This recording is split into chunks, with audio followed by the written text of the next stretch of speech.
the roly-poly in the ground, the bugs. Oh, the roly-polies? Yeah, you know an easy way to... Oh, I got a bug slide coming up. We'll get to that one. So the weeding, the bad news is you're gonna have to weed. Pruning.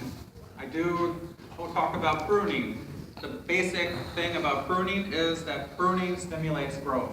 When you're cutting at where that meristematic tissue is, you're sort of changing the way that it's going to grow, and the pruning actually makes things grow more. So don't be afraid to prune. It wakes up meristematic tissue.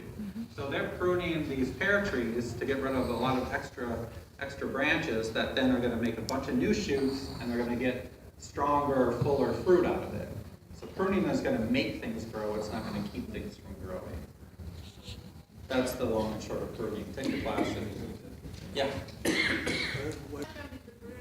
I'm going to give a plug to a talk that's going to come up here. This is the good bug, bad bug thing. I just want to mention real quickly about it. Basically, the idea that not all bugs are bad is kind of what we're getting at here. Jennifer's going to come and do a talk about good bug, bad bug. And one of the coolest things that I learned from her is that, that garden that you don't cut, the perennial garden that you kind of leave messy and don't cut it down over the winter, that's actually habitat for all the really good bugs that then will eat the bad bugs. Ladybugs and assassin bugs and all these good guys that eat all the bad bugs. That's one sort of real big takeaway that I took from her. When it comes to pests and disease like the roly-polies and all that stuff, the thing to think of is that if you have a strong plant, and we'll kind of go to this almost last slide. If you have strong plants, good soil, you're doing everything right, you're watering right, good healthy soil, strong plants, strong roots, strong shoots, they are less susceptible to the disease or the pest at the same time. The disease and the pest goes for the weakest link. It's almost like, when the wolves are hunting down the deer, right? They go for the slow one.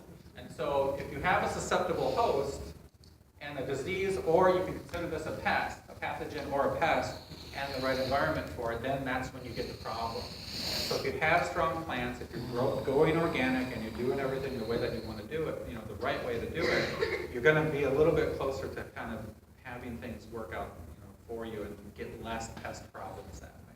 Now, there's always problems with a lot of veggie gardens and cabbage, cabbage worms and things like that, but maybe come to Jessica's talk and she can help you out and figure that one out. When is that again? That's in June. So come back in June. Sorry.